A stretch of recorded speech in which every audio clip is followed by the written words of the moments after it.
అమ్మ first year స్టూడెంట్స్కి ఒక చిన్న ఇన్ఫర్మేషన్ రా. 8 మార్క్స్కి మనకి 5 ఇంపార్టెంట్ క్వశ్చన్స్ ఉన్నాయి. ఏంటండి? ఫస్ట్ లెసన్లో అంటే అటామిక్ స్ట్రక్చర్ నుంచి Bohr's theory, quantum numbers maximum ఈ 2 క్వశ్చన్లోంచి ఒకటి పక్కాగా అడుగుతాడు. సో మ్యాక్సిమం పక్కాగా 99% ఈ 2 క్వశ్చన్లోంచి అడుగుతాడు. ఓకేనా? అదే second lesson classification of elements నుంచి ఎస్పీడిఎఫ్ క్వశ్చన్ ఒకటి, నెక్స్ట్ అయనైజేషన్ ఎనర్జీ క్వశ్చన్ ఒకటి, నెక్స్ట్ వచ్చేటప్పటికి పీరియాడిక్ ప్రాపర్టీస్. ఈ 3 క్వశ్చన్స్లోంచి ఒక క్వశ్చన్ అడుగుతాడు. సో మనకు ఆల్రెడీ తెలుసు 8 మార్క్స్లో చాయిస్ ఉంది. 3 క్వశ్చన్లు ఇస్తాడు, 2 క్వశ్చన్లు రాయాలి. సో ఈ 5 క్వశ్చన్ని పెర్ఫెక్ట్గా నేర్చుకుంటే 2 క్వశ్చన్స్ అయితే ఈజీగా రాసేయగలవు. 90% ఈ 5 క్వశ్చన్లోంచే రావచ్చు ఆ 2 క్వశ్చన్లు కూడా. ఓకేనా? వేరే ఆప్షన్ కూడా లేదు యాక్చువల్గా ఇవ్వడానికి కూడా వాళ్ళకి. సో ఈ 5 క్వశ్చన్లోంచే 2 క్వశ్చన్లు వచ్చేస్తాయి, ప్రాబ్లం ఏమీ లేదు. Okay sir. అండ్ ఇంకొక ఇన్ఫర్మేషన్ ఏంటి అంటే నువ్వు ఈ 5 క్వశ్చన్లు చాలా ఇంపార్టెంట్ క్వశ్చన్స్ అని అందరికీ తెలుసు. ఓకేనా? సో ఆర్గానిక్ ని నెగ్లెక్ట్ చేయొచ్చా సార్? ఆర్గానిక్ ని నువ్వు ఇవి పెర్ఫెక్ట్ గా వచ్చాయి అనుకుంటే నెగ్లెక్ట్ చెయ్యొచ్చు. బట్ నా సైడ్ నుంచి ఆర్గానిక్ కూడా చదివితే ఒక బెటర్ అనమాట. ఓకేనా? నువ్వు చదవాలి అనుకుంటే ఆర్గానిక్ ని కూడా చదివే, కానీ ఈ 5 మాత్రం మిస్ చేయకు. ఈ 5 క్వశ్చన్స్ మాత్రం ఖచ్చితంగా చదవాలి. ఈ 5 క్వశ్చన్స్ పక్కాగా చదివే వెళ్ళు. ఇంకోటి ఏంటి అంటే ఇన్ఫర్మేషన్, ఈ 5 క్వశ్చన్లు చాలా మందికి ఇంపార్టెంట్ అని తెలుసు, కానీ అయినా మార్క్స్ తగ్గిపోతారా? ఎందుకంటే 8/8 పడాలి అంటే ఎక్కువగా మిస్టేక్స్ ఎక్కడ జరుగుతాయి అనేది నీకు క్లియర్గా తెలియాలి. సో నేను ఈ 5 క్వశ్చన్స్ యొక్క మిస్టేక్స్ ఎక్కడెక్కడ జరుగుతాయి అనేది డీటెయిల్డ్ ఎక్స్ప్లెనేషన్, అంటే ఈ క్వశ్చన్స్ని ఎక్స్ప్లెయిన్ చేస్తానన్నమాట లైవ్లో. ఆ క్వశ్చన్స్ని లైవ్లో ఎక్స్ప్లెనేషన్ ఇచ్చినప్పుడు ఎక్కడెక్కడ ఏ క్వశ్చన్, ఫర్ ఎగ్జాంపుల్గా క్వాంటం నెంబర్స్ క్వశ్చన్ ఉంది, స్టూడెంట్స్ ఎక్కువగా ఎక్కడ మిస్టేక్ చేస్తారు. బోర్స్ థియరీ క్వశ్చన్ ఉంది, స్టూడెంట్స్ ఎక్కువగా ఎక్కడ మిస్టేక్ చేస్తారు.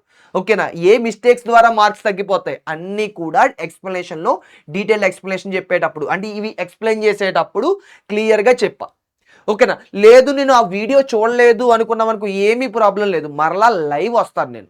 లైవ్కి వచ్చి ఈ క్వశ్చన్స్ అన్ని మరలా ఎక్స్ప్లెయిన్ చేసుకుంటూ వస్తా. అప్పుడు మళ్ళీ చెప్తాను. ఓకేనా? సో బోర్స్ థియరీ ఎక్స్ప్లెనేషన్ ఇచ్చారనుకో, దాంట్లో చెప్తానమాట, ఒరే ఈ క్వశ్చన్లో ఇక్కడెక్కడ మిస్టేక్ జరుగుతాయి, ఈ ఏరియాస్లో మిస్టేక్ ఎక్కువ చేస్తారు. క్వాంటం నెంబర్స్ క్వశ్చన్ ఉంది, క్వాంటం నెంబర్స్ క్వశ్చన్లో ఈ ఏరియాలో స్టూడెంట్స్ ఎక్కువ మిస్టేక్ చేస్తారు, ఎస్పీడిఎఫ్లో ఈ ఏరియాలో మిస్టేక్ చేస్తారు. అందుకనే ఏ ఏరియాలో మిస్టేక్ చేస్తారు అనేది ఖచ్చితంగా నీకు తెలియాలి. ఓకేనా? సో మిస్టేక్ ఎక్కడ జరుగుతుంది అని తెలిస్తేనే నువ్వు ఆ మిస్టేక్ని చెయ్యవు. ఓకే, క్లియర్ కదా?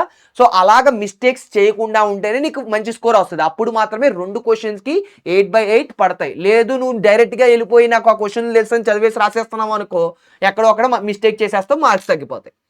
ఓకేనా?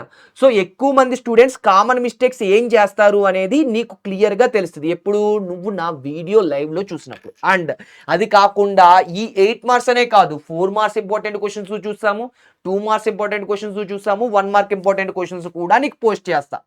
ఏవేవి ఇంపార్టెంట్ క్వశ్చన్స్ అనేవి పోస్ట్ చేస్తా, ప్రాబ్లం ఏమీ లేదు. అండ్ ఇంకోటి కూడా చెప్తున్నాను చూసుకోరా, నువ్వు ప్రిపరేషన్ స్టార్ట్ చేసేటప్పుడు ఏ చిన్న డౌట్ ఉన్నా కానీ 8 మార్క్స్, 4 మార్క్స్, 2 మార్క్స్, 1 మార్క్స్ వీటిలో ఏ చిన్న డౌట్ ఉన్నా కానీ నువ్వు లైవ్లో నేను అవైలబుల్గా ఉంటా. ఈ ఎగ్జామ్స్ అయ్యేంత వరకు నీకు లైవ్లో నేను అవైలబుల్గా ఉంటాను. ఓకే? సో వెంటనే వచ్చి లైవ్కి వచ్చిన తర్వాత నువ్వు ఏ చిన్న డౌట్ ఉన్నా కూడా నువ్వు అడగొచ్చు, ప్రాబ్లం ఏమీ లేదు. ఏ చిన్న డౌట్ ఉన్నా కూడా 8 మార్క్స్ నుంచి అవ్వచ్చు, 4 మార్క్స్ నుంచి అవ్వచ్చు, 2 మార్క్స్ నుంచి అవ్వచ్చు, 1 మార్క్ నుంచి అవ్వచ్చు, ప్రతిదీ కూడా నీకు డీటెయిల్డ్గా చెప్తాను, ఏ చిన్న డౌట్ ఉన్నా కూడా. ఓకేనా? సో ఏమీ ప్రాబ్లం లేదు. నువ్వు ఎగ్జామ్ 6 రోజుల టైం ఉంది కాబట్టి మంచిగా చదువు, మంచి స్కోర్ అయితే పక్కాగా వస్తుంది. 85కి 85 టార్గెట్ పెట్టుకో. 85కి 85 టార్గెట్ నువ్వు నీ సైడ్ నుంచి ఎఫర్ట్ పెట్టు, నా సైడ్ నుంచి నీకు 85 రప్పించడానికి నా సైడ్ నుంచి నేను ట్రై చేస్తా. ఓకేనా? ఎగ్జామ్ మంచిగా రాయాలిరా. All the best.